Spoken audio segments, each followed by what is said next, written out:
भगिनी बांधवों को मेरा जय जय श्री राधे, जय जय श्री श्याम। आइए हम सभी बड़े ही भाव के साथ अपने मन तथा वाणी को पवित्र करके सुंदर सी कथा में प्रवेश करते हैं। आइए सुन बरसाने वाली गुलाम तेरो बने वाली, सुन बरसाने वाली गुलाम तेरो बने वाली, सुन बरसाने वाली गुलाम तेरो बनवारी।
के बहुत ही सुंदर कथा का श्रवण पान कर रहे हैं,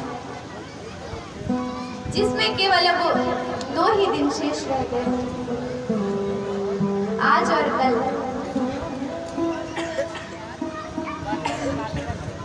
अब कल विश्राम दिवस है। कहते हैं जो व्यक्ति बाकी दिनों में कथा का श्रवण मान ना कर पाए किसी कारणवश, यदि वो विश्राम दिवस की कथा का श्रवण पान कर लेता है तो उसको वही फल की प्राप्ति होती है। इसीलिए जो भी भक्त आज तक यहाँ उपस्थित नहीं हो पाए हैं वो कल अवश्य आए।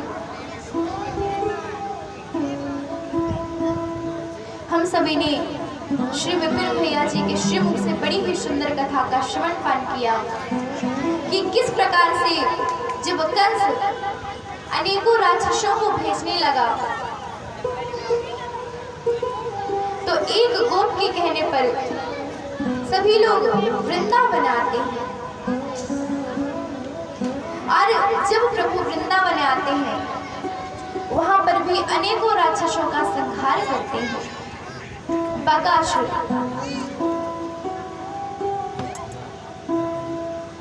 जिसकी चोंच बगुले के समान बहुत परेशान करता था, प्रभु ने उसका भी उद्धार कर दिया।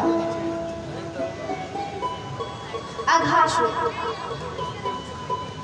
अब प्रभु हमारे थोड़े से बड़े हो गए हैं, अब वो बछड़ा चराने जाने लगे।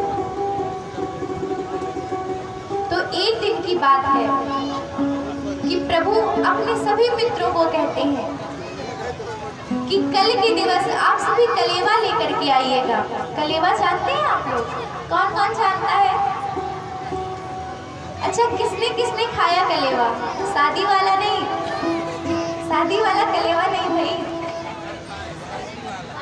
हमारे दादाजी लोग और दादी जी लोग जानते होंगे। कौन कौन जानता है?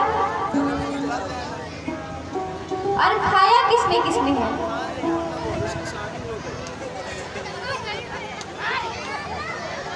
तो आज प्रभु अपने सभी मित्रों से कहते हैं कि कल के दिवस आप लोग कलेवा लेके आइएगा। कलेवा क्या होता है? रात्रि में जो बच जाए उसी को सुबह खा लो। और एक कलेवा वो भी होता था कि सुबह केवल रोटी बना दो और जो भी काम पे जाए वो लेके चला जाता था। तो आज प्रभु ने अपने सभी मित्रों से इस प्रकार कह दिया।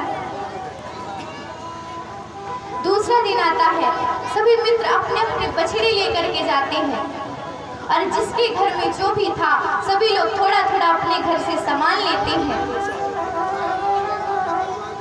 और आज कलेवा लेकर के पावन वृंदावन में आते हैं। आज जैसे ही वृंदावन में आए, प्रभु जैसे ही बछड़ा चरा चुकते हैं और उन्हें खेतों में छोड़ देते हैं, वन में छोड़ देते हैं। आज प्रभु एक वृक्ष के नीचे विराजमान हो जाते हैं। बीच में प्रभु हैं और आसपास उनके मित्र बैठे हुए हैं। जो मित्र अपने घर से जो भी सामान लाया है, जो भी कलेवा लाया है, वो आज सब कान्हा को दे रहे हैं। लो कान्हा, मैं ये लाया हूँ, खा लो। लो कान्हा, मैं ये लाया हूँ, तुम खा लो। परंतु प्रभु का एक मित्र था, बिल्वमंगल। वो खट्टी छाछ लाया था। तो वो मन में विचार करता है कि ये तो अच्छा अच्छा खाने वाले हैं, हो सकता है ये मेरी छाछ को स्वीकार ना करे, कान्हा मेरी छाछ को ना पिए। इसीलिए आज वो बिल्वमंगल नाम का सखा बगल में जाता है और वो खट्टी छाछ जो थी स्वयं पीने लगता है, क्योंकि वो जानता था यदि कान्हा जी जान जाएंगे तो वो जरूर पिएंगे। आज जैसे ही वो पीने लगा, प्रभु की दृष्टि उसकी ओर बढ़ जाती है। जब तक प्रभु उसके पास पहुंचे, सारी छाछ खत्म हो चुकी। बस पीने में जो उसके शरीर में गिर गई थी, केवल वही छाछ थी। आज प्रभु उसके शरीर में लगी हुई छाछ को चाटने लगते हैं। आज जैसे उस छाछ को प्रभु ने चाटा, ऊपर से ब्रह्मा जी देख रहे थे। कहते हैं ये कोई परमपिता परमात्मा नहीं हो सकते जो इस प्रकार से ग्वाले की शरीर पर लगी हुई छाछ को चाट रहे हैं। आज ब्रह्मा जी अपनी माया के द्वारा सभी बछड़ों को गायब कर देते हैं। इधर सब ग्वाल बाल ढूंढने लगते हैं, बछड़े कहाँ गए, बछड़े कहाँ गए। जैसे ही कान्हा जी को बात पता चलती है, कान्हा जी कहते हैं रुको रुको मित्र, मैं वन में देख करके आता हूँ। अब जैसे ही प्रभु वन में अंदर प्रवेश करते हैं तो ब्रह्मा जी जो ग्वाल बाल थे उनको भी गायब कर देते हैं। इधर महाराज जैसे उन्होंने गायब किया तो प्रभु समझ गए कि ब्रह्मा जी मेरा परीक्षण करना चाहते हैं। कहते हैं ठीक है ब्रह्मा जी, यदि आपकी यही इच्छा है तो ठीक है। आज जैसे उन्होंने कहा तो चुपचाप प्रभु जितने ग्वाल बाल थे, जितने बछड़े थे, प्रभु उनका रूप स्वयं धारण कर लेते हैं। बोलिए वृंदावन बिहारी लाल की। और जो बालक जिसके घर का था, प्रभु उसका रूप धारण करके उसके घर में रहने लगते हैं। आज यही प्रक्रिया करते करते करते करते 1 वर्ष व्यतीत हो जाता है और प्रभु ने छाछ पीने से पहले अघासुर नामक दैत्य का उद्धार किया था। आज जैसे ही 1 वर्ष व्यतीत हुए, बलदाऊ भैया ये देखते हैं कि पहले कोई भी माता पिता अपने पुत्र से इतना प्रेम नहीं करता था। आज सभी माता पिता कन्हैया के समान अपने पुत्र से प्रेम कर रहे हैं। बलदाऊ भैया कान्हा जी के पास आते हैं, सारा वृतांत पूछ लेते हैं। आज महाराज प्रभु सोचते हैं अब बहुत समय व्यतीत हो चुका है। ब्रह्मलोक में जाते हैं, ब्रह्मा जी का रूप धारण करके आज द्वारपालों से कहते हैं सुनो सुनो भैया, इतनी समय नकली ब्रह्मा बहुत घूम रहे हैं, मैं अंदर जा रहा हूँ, कोई आए तो उसे अंदर आने मत देना। अब प्रभु ब्रह्मा जी का रूप धारण करके अंदर प्रवेश कर जाते हैं। इधर जब असली ब्रह्मा जी आते हैं तो द्वारपालों ने उन्हें अंदर जाने के लिए दिया। कहते हैं अरे अरे हम जानते हैं आप नकली ब्रह्मा हो।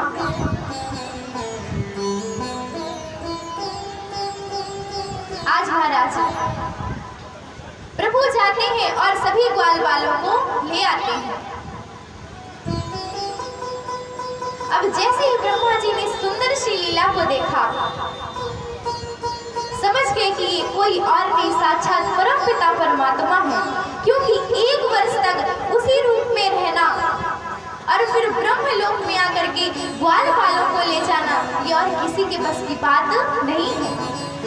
वो आज प्रभु के पास आते हैं और 40 श्लोकों में स्तुति करते हैं, परंतु महाराज प्रभु फिर भी नहीं मानते। क्यों नहीं मानते?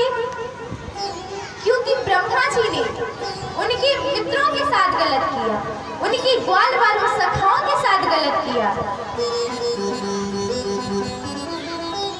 प्रभु कहते हैं जो भी व्यक्ति मेरे भक्त के साथ बुरा करता है, दुर्व्यवहार करता है, मैं उस व्यक्ति को कभी क्षमा नहीं कर सकता।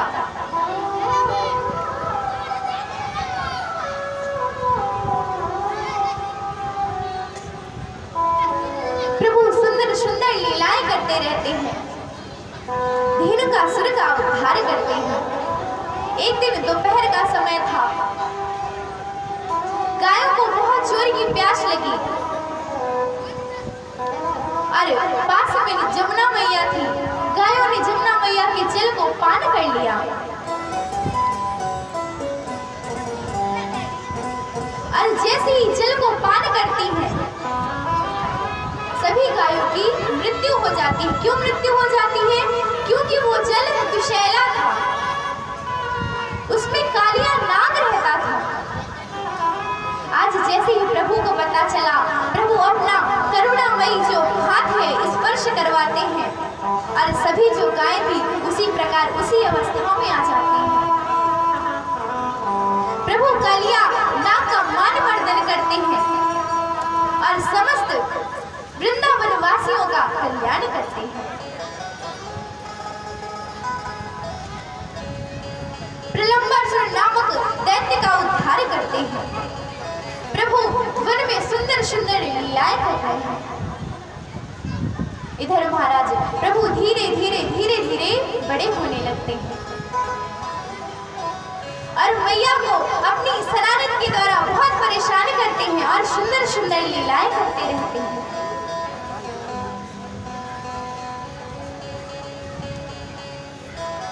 आज महाराज कुछ गोपियां प्रभु श्री कृष्ण जी को पति के रूप में पाने के लिए सुबह प्रातः काल 4 बजे उठती और जमुना मैया के पावन जल में स्नान करती।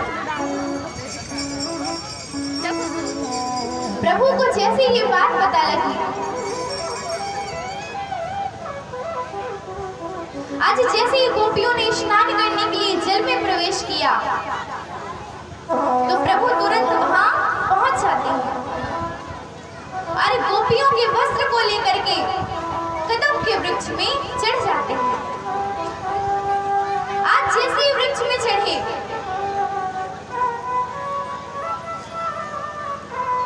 तो सभी गोपियां परेशान हो जाती हैं, हमारे वस्त्र कहाँ गए, हमारे वस्त्र कहाँ गए। और जैसे ही ऊपर दृष्टि जाती है तो क्या देखती हैं कि प्रभु उनके वस्त्रों को लेकर के ऊपर बैठे हुए हैं। प्रभु से कहती हैं, हे श्याम सुंदर, हमारे वस्त्रों को हमें दे दीजिए। आज महाराज प्रभु गोपियों को बड़ी ही सुंदर बात समझाते हैं कि हे देवी, हे गोपियों, आप ये बहुत ही गलत कार्य कर रही हैं। क्या जल में वरुण देव का वास होता है और आप निर्वस्त्र होकर के स्नान कर रही हैं। आज महाराज जैसे ही प्रभु ने समझाया तो सब गोपियां मान जाती हैं। गोपियां रोज प्रातः काल स्नान करती हैं और मां कात्यायनी की पूजा करती हैं। कात्यायनी महामाई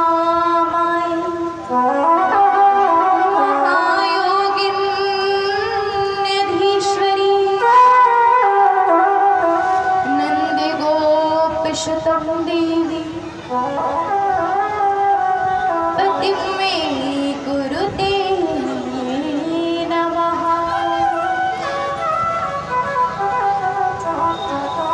कात्यायनी महामाये महायोगिन्यधीश्वरी। आज महाराज गोपियां मां कात्यायनी की पूजा करती हैं और उनसे क्या वर मांगती हैं। श्याम सुंदर ते दास्यः करवाम ततो तवोदितम्। जो श्याम सुंदर हैं, नंद जी के पुत्र हैं, नंद गोप श्रुतम देवी पति में कुरुते नमः, वो हमको पति के रूप में प्राप्त हो। आज महाराज देखिए गोपियां पूजा करके किसको मांग रही हैं, परम पिता परमात्मा को। और हम लोग जब भगवान की पूजा करते हैं तो अपनी इच्छाएं व्यक्त करते हैं। क्या मांगते हैं, प्रभु हमें 2 पुत्र दे दीजिए, हमें धन दे दीजिए, हमें गाड़ी दे दीजिए, हमें बंगला दे दीजिए। कभी हम प्रभु को नहीं मांगते क्योंकि हमारी इच्छाएं ही इतनी हैं।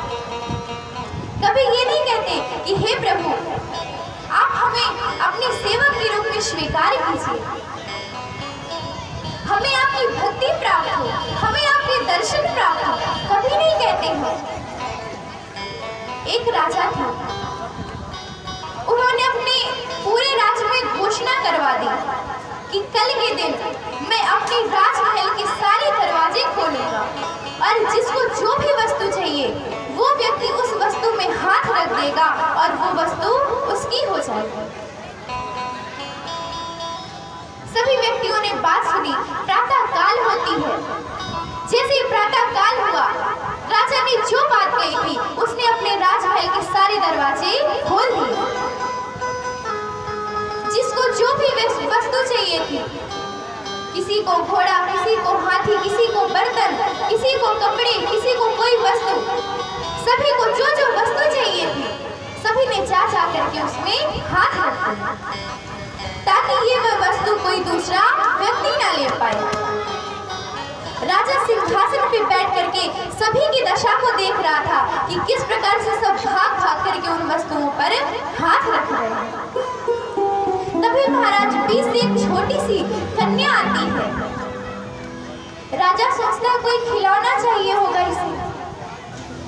वो लड़की आकर के स्वयं राजा के ऊपर हाथ रख देती है। महाराज आज जैसे ही राजा के ऊपर हाथ रखा, राजा प्रसन्न हो जाता है। कहता है पुत्री, तुमने मेरे ऊपर हाथ क्यों रखा? वो लड़की बड़ी ही सुंदर बात कहती है। कहती ये जो वस्तुएं हैं ये आपके द्वारा ही बनाई हुई हैं। मैंने आपके ऊपर हाथ इसलिए रखा क्योंकि जब मैं आपके ऊपर हाथ रख दूंगी तो आप मेरे हो जाएंगे और आपके द्वारा एकत्रित की हुई ये सारी वस्तुएं भी मेरी हो जाएगी। बोलिए भैरव बाबा की। तो महाराज इसी प्रकार हम प्रभु के पीछे नहीं जाते, वस्तुओं के पीछे, दूसरी वस्तुओं के पीछे भागते हैं, जबकि हमें प्रभु के पीछे जाना चाहिए। एक राजा प्रभु संत जी से उनको वरदान प्राप्त होता है कि वो जिस पर हाथ रख देंगे वो सोने की हो जाएगी। अब महाराज वो पानी पिए तो जैसे ही पानी छुए तो वो स्वर्ण का हो जाता। जिस भी वस्तु पे हाथ रख देते वो सोने का हो जाता। उनकी केवल एक ही पुत्री थी। रानी राजकुमारी को लेकर के आती है। जैसे ही आज राजा की गोद में दिया तो वो पुत्री भी सोने की हो जाती है। राजा जोर जोर से रोने लगता है, जोर जोर से रोने लगता है कि हे प्रभु, हे संत जी, मुझे क्षमा कर दीजिए। मैं जान गया कि सब कुछ धन दौलत ही नहीं होता। तो इसीलिए हे महाराज, आपको जितनी आवश्यकता हो उतने ही संचय करिए, बाकी प्रभु के श्री चरणों में ध्यान लगाइए। क्योंकि जब वक्त पड़ता है कोई साथ नहीं देता, केवल यही साथ देते हैं। बोलिए श्री वृंदावन बिहारी लाल की जय। इसके बाद एक बड़ी ही सुंदर लीला आती है, गोवर्धन लीला। एक दिन प्रभु श्री कृष्ण सो रहे थे, प्रातः काल हुई, प्रभु उठते हैं तो क्या देखते हैं कि अच्छे अच्छे पकवान बन रहे हैं, मिष्ठान बन रहे हैं। बाबा के पास जाते, बाबा आज कोई त्योहार है क्या? बड़े पकवान बनाए जा रहे हैं, बड़े मिष्ठान बनाए जा रहे हैं। बाबा कहते बेटा, आज हम सभी भगवान इंद्र की पूजा करेंगे। प्रभु कहते क्यों? हम इंद्र की पूजा क्यों करेंगे? बाबा कहते बेटा, इंद्रदेव वर्षा करते हैं। प्रभु कहते हैं अच्छा। कहती वो तो उनका कर्म है वर्षा करना, इसमें उनकी पूजा करने की क्या आवश्यकता? क्योंकि कर्मणा चीयते जन्तु कर्मणैव विलीयते सुखम दुखम भयम क्षेमम एव कर्माधिपत्यते। मनुष्य का जन्म कर्म करने के लिए ही होता है और वो कर्म करते करते उसी में विलीन हो जाता है। हे बाबा, हमें किसकी पूजा करनी चाहिए जिससे हमें लाभ है? गोवर्धन जी, गिरिराज जी, जिससे हमारी गायों को, बछड़ों को सुंदर सुंदर हरा हरा चारा प्राप्त होता है। तो बाबा आप ही बताइए, हमें इंद्रदेव की पूजा करनी चाहिए या गोवर्धन की? तो आज बाबा कहते हैं लाला जी, गोवर्धन की पूजा कैसी करी जाए? प्रभु कहते हैं जैसे इंद्रदेव की पूजा करते हैं इसी प्रकार गोवर्धन जी की। आज जैसे ही प्रभु ने कहा, सभी ग्वाल वालों ने झगड़े में अपना सामान रखा पूजन का और गिरिराज जी के पास पहुंच जाते हैं। अब कितनी भी बाल्टी लेकर के उनका स्नान करवाए, इतने बड़े गिरिराज जी, स्नान तो हो नहीं पाएगा। प्रभु हमारे मानसिक गंगा प्रकट करते हैं, बोलिए मानसी गंगा की जय हो। प्रभु सुंदर सी मानसी गंगा प्रकट करते हैं और गिरिराज जी का स्नान होता है, पूजन होता है और सुंदर सा भोग लगाया जाता है और प्रभु भोग पाते हैं। आज महाराज गिरिराज जी ने सुंदर सा भोग पाया। सभी ग्वाल वालों ने गिरिराज जी की खूब पूजा की और पूजा करके आज फिर अपने घर को लौट आए। इधर महाराज जैसे ही आज इंद्र को पता चला कि ब्रजवासियों ने गिरिराज जी का पूजन किया है, महाराज इंद्र बहुत ही क्रोधित हो जाता है। और जब क्रोधित हो जाते हैं तो क्या करता है, आप सभी को कथा पता है। जब क्रोधित हो जाता है इंद्र तो क्या करता है, क्या करता है, वर्षा करता है। आज जैसे इंद्र को क्रोध आया, उसने प्रलयकारी सांगवर्तक नामक मेघ को आदेश दिया कि जाओ जाओ और सारे ब्रजवासियों को जल में डुबो दो और खूब जोरों की वर्षा करो। आज महाराज जैसे ही इंद्र ने कहा, प्रलयकारी मेघ आते हैं और ब्रज में जोरों की वर्षा होने लगती है। आज महाराज जैसी वर्षा होने लगी, सभी ग्वाल वाल बड़े ही परेशान हो जाते हैं। आज बाबा नंद के पास आते हैं, कहते हैं बाबा देखो हमने इंद्र की पूजा नहीं की, इसीलिए इंद्रदेव क्रोधित हो गए।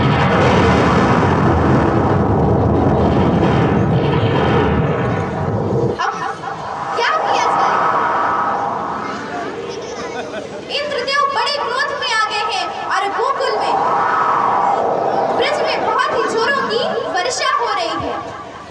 आज सब दौड़े दौड़े कान्हा जी के पास आते हैं। कान्हा जी कहते हैं हमने जिनकी पूजा की है वही हमारी रक्षा करेंगे। आज महाराज सब लोग दौड़े दौड़े गिरिराज जी के पास जाते हैं और जैसे ही गिरिराज जी के पास जाते हैं, जिस प्रकार एक छोटा बच्चा बरसाती छत्ती को उठा लेता है, इसी प्रकार हमारे प्रभु ने बाएं हाथ की छोटी उंगली से गिरिराज जी को धारण किया। बोले गिरिराज भगवान की जय हो। अच्छा, वृंदावन कौन कौन गया है? आप लोग गए थे? और गिरिराज जी की परिक्रमा किसने किसने लगाई? नहीं, राहुल भैया। राहुल भैया जी, यदि हमारी आवाज पहुंच रही हो तो जल्द से जल्द आए यहाँ पे।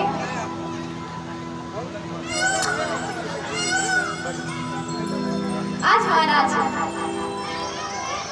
इधर इंद्र जोरों की वर्षा करता है और 7 दिनों तक लगातार जोरों की वर्षा होती रहती है। और जैसे 7 दिनों तक लगातार वर्षा होती रही और जब 7 दिन व्यतीत हो जाते हैं, जैसे 7 दिन व्यतीत हुए तो इंद्र समझ जाता है ये कोई और नहीं, साक्षात परमपिता परमात्मा है, मैं इनका कुछ नहीं बिगाड़ सकता। बोलिए श्री वृंदावन बिहारी लाल की जय हो। कि 7 कोश को गिरिवर 7 वर्ष को श्याम जय हो। और 7 दिवस कर पे धरो पर गिरधारी नाम। बोले गिरधारी भगवान की जय हो। तो कौन कौन चलना चाहता है गोवर्धन? मानसिक रूप से जो जो चलना चाहते हैं दोनों हाथ उठाएंगे। भैया जी आप लोग जो जो चलना चाहता है दोनों हाथ उठाएंगे। हो मेरी बेटी उमरिया सारी, जय जय। हो मेरी बेटी उमरिया सारी, बुला लो बुला लो बुला लो गोवर्धन के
और आइए कुछ दानदाताओं के पुराण नाम आए हैं, श्रवण करें इसके बाद सुंदर कथा में पुनः जय राम।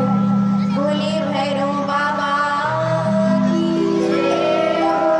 बोले श्रीमद् भागवत महापुराण की जय।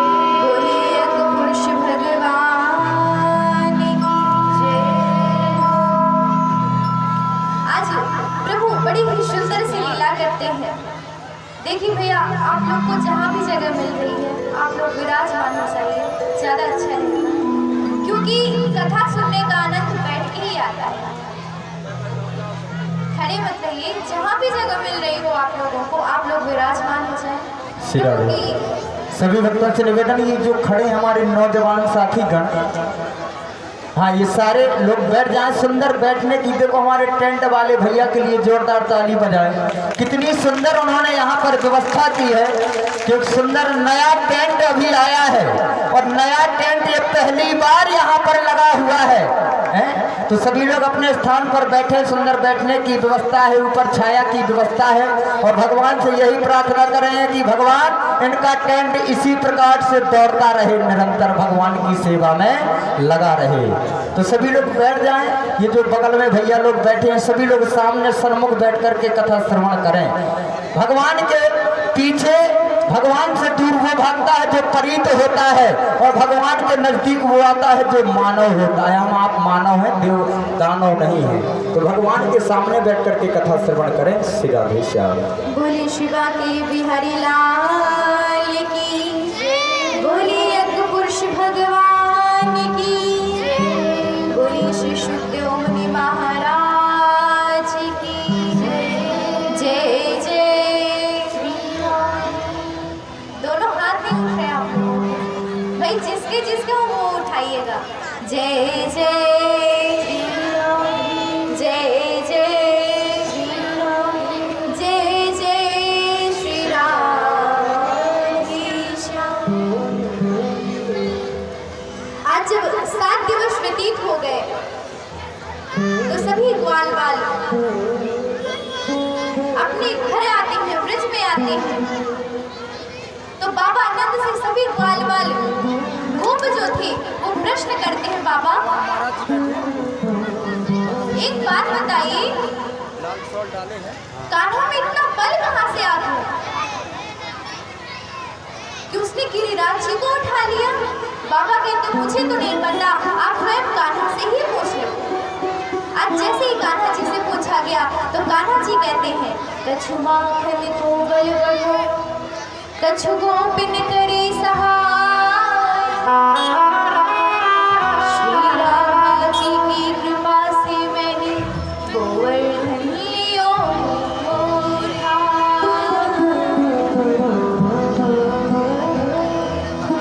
कछु माखन को बल बढ़ो, कछु गोपिन करे सहाय, श्री राधा जी की कृपा से मैंने गोवर्धन लियो उठाए। बाबा ये जो गोपियां मुझे माखन खिलाती थी ना, ये माखन खाने से मुझ में इतना बल आ गया, इतना बल आ गया कि मैंने गिरिराज जी को उठा लिया, गिरिराज जी को धारण कर लिया। आज महाराज इंद्र आते हैं और प्रभु का सुरभि गाय के द्वारा अभिषेक करते हैं, क्षमा मांगते हैं और इसके बाद प्रभु ग्वाल बालों को वैकुंठ का दर्शन करवाते हैं। अब प्रभु हमारे और बड़े हुए थोड़ी सी, जैसे कुछ समय व्यतीत हुआ वो बाबा ने अवसर आता है। कौन सा अवसर? जो गोपियों ने प्रभु को पति के रूप में मांगा था। भगवान पिता रात्रि शरदोत्य फुल मल्लिका, विचरन्तुं मनश्चक्रे योग माया श्रिता।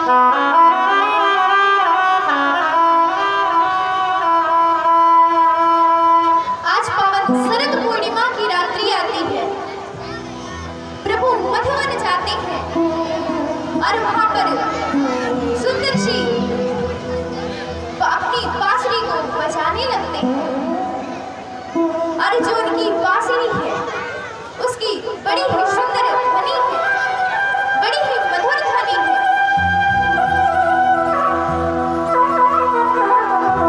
और वो जो बांसुरी की ध्वनि है, जो ब्रज की गोपियां हैं, आज वो ध्वनि उनकी कानों में सुनाई पड़ती है।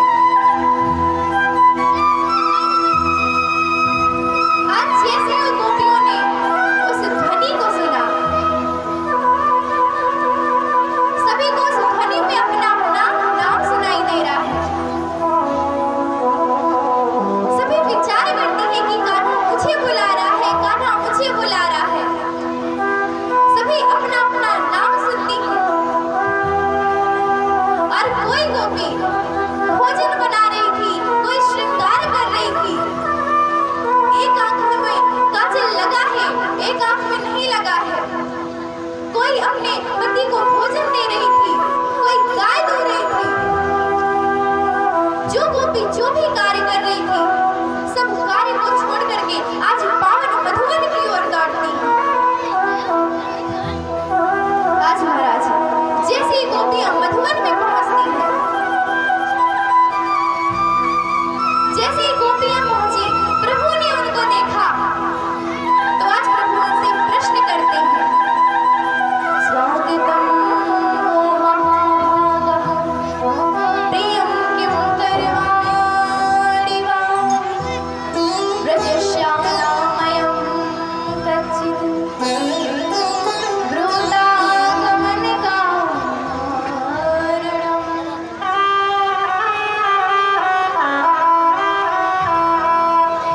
स्वागतम वो महाभागा प्रियम किम करवाणी वा।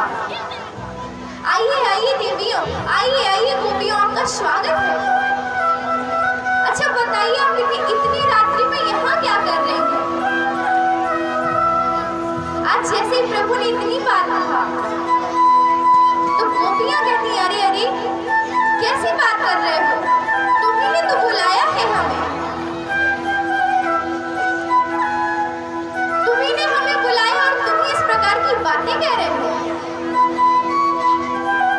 अरे कहने का भी कुछ तरीका होता है। महाराज इसी प्रकार हमें एक बात याद आ रही है। हमारी एक जगह कथा चल रही थी, तो कथा में निमंत्रण होता है, तो हमें वहां पे निमंत्रण दिया गया। तो हम शाम को जैसे ही कथा करके पहुंचे, भाभी जी का लड़का बुलाने आया, कहते दीदी दीदी चलिए मम्मी ने आपको खाने के लिए बुलाया है। हमने कहा भैया कथा खेलने नहीं दो, फिर 2 दिन शेष है, फिर हमें खा लेंगे आराम से। तो मतलब कहने का भी कुछ तरीका होता है। अच्छा, जो तरीका होता है उससे कहो। आज महाराज प्रभु गोपियों को कहते हैं, हे गोपियों आप क्या कह रही हो, यहाँ पर क्या कर रही हो? यदि आपके घर वाले जान जाएंगे तो आपको क्या कहेंगे? जाइए जाइए, आप अपने माता पिता के पास जाइए, पति देव के पास जाइए। आज महाराज गोपियां कहती हैं, हे कान्हा आप हमारे असली पति हो और हम नकली पति के पास क्यों जाएं? आप तो हमारे असली पति हो और असली पति को छोड़कर वो मिट्टी के पति के पास क्यों जाएं? आज महाराज जैसे ही प्रभु ने गोपियों की बात को सुना, बहुत ही प्रसन्न हो जाते हैं।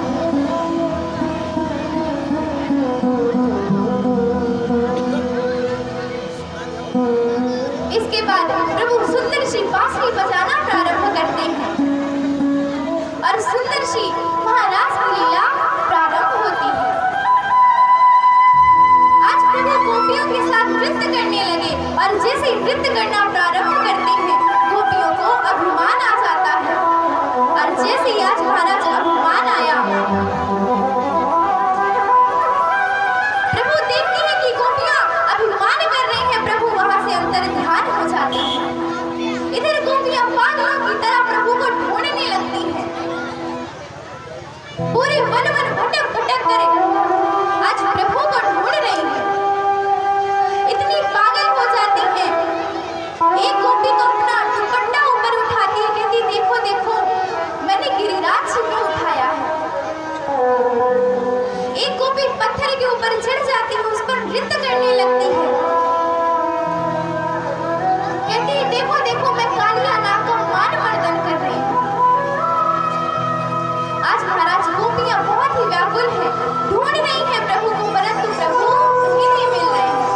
फिर विचार करती है कि हो ना हो वो मैया राधिका के पास हो। आज जब मैया राधिका के पास पहुंचे तो वहां भी प्रभु नहीं मिले। बड़ी परेशान हो जाती है और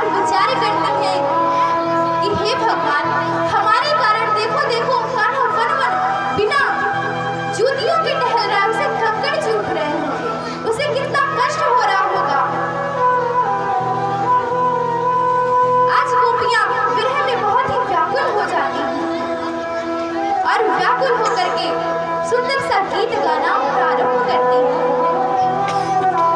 जिसे हम सभी गोपी गीत के नाम से जानते हैं। आइए हम सभी भी उसी गीत को गाते हैं।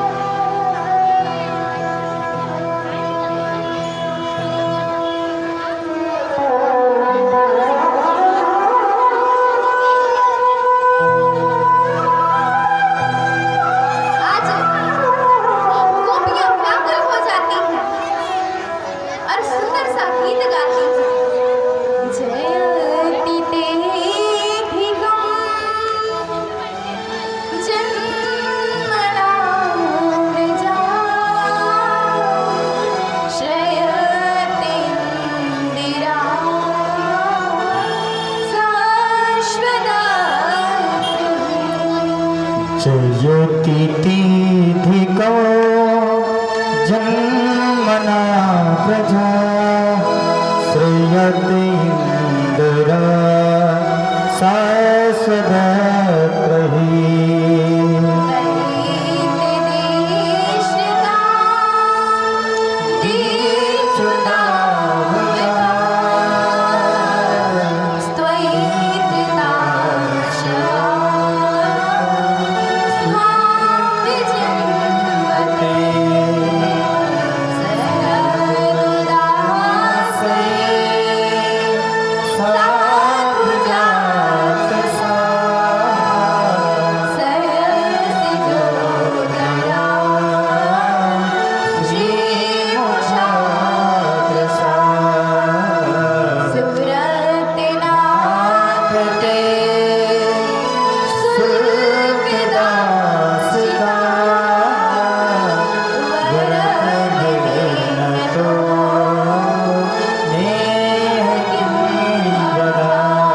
आज महाराज गोपियों ने बड़ा ही सुंदर गोपी गीत गाया। आज जैसे ही गोपियां व्याकुल होकर के गोपी गीत गाती हैं, रोने लगती हैं, आज प्रभु प्रकट हो जाते हैं। बोली वृंदावन बिहारी लाल की जय हो।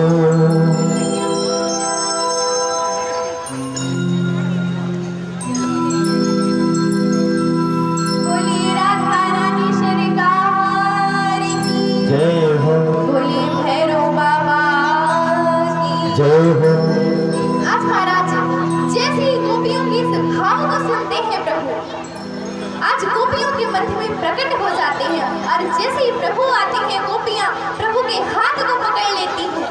कोई गोपी पैर पकड़ लेती है, कहती नहीं नहीं प्रभु अब हम आपको जाने नहीं देंगे क्योंकि आप बड़े छलिया हो। अब हम आपको इस प्रकार से पकड़ेंगे कि आप जा ही नहीं पाओगे। आप हमको बहुत परेशान करते हैं। आज महाराज प्रभु गोपियों के भाव को सुन करके व्याकुल हो जाते हैं और कहते हैं ठीक है अब मैं ऐसा कभी नहीं करूंगा। आज महाराज जैसे प्रभु ने कहा गोपियां प्रसन्न हो जाती हैं और प्रसन्न होकर के आज प्रभु के मध्य में गोपियां खड़ी हो जाती हैं। एक गोपी एक प्रभु श्री कृष्ण, एक गोपी एक प्रभु श्री कृष्ण। आज सभी लोग नृत्य करने लगते हैं और दिव्य महाराज की लीला प्रारंभ होती है। बोली रास बिहारी लाल की और इस महाराज में सभी देवता ऋषि मुनि सभी आते हैं और दिव्य महाराज की लीला प्रारंभ होती है। आइए हम सभी भी उसी भाव में डूबते हैं। हो मीठी मीठी मेरे सांवरे की मुरली बाजी, हो प्यारी मुरली बाजी, हो के श्याम की दीवानी राधा रानी नाचे, हो के श्याम की दीवानी राधा रानी नाचे। हो मीठी मीठी मेरे सांवरे की बंसी बाजी, हो प्यारी मुरली बाजी, हो के श्याम की दीवानी राधा रानी नाचे।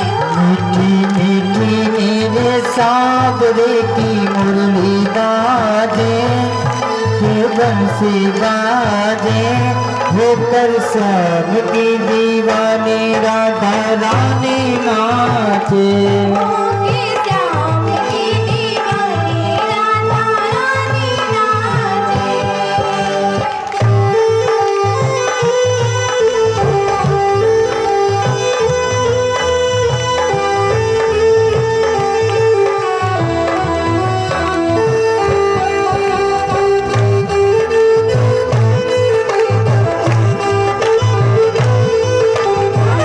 जय हो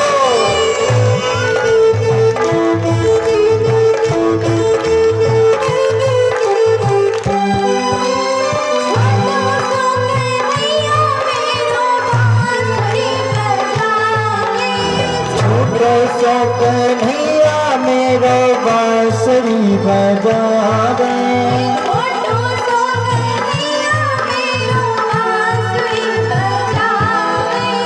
छोटो सो कन्हैया मेरो बांसुरी बजावे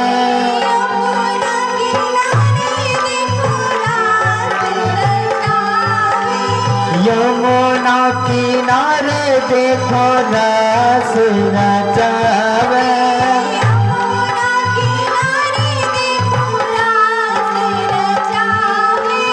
यमुना किनारे देखो रास नचावे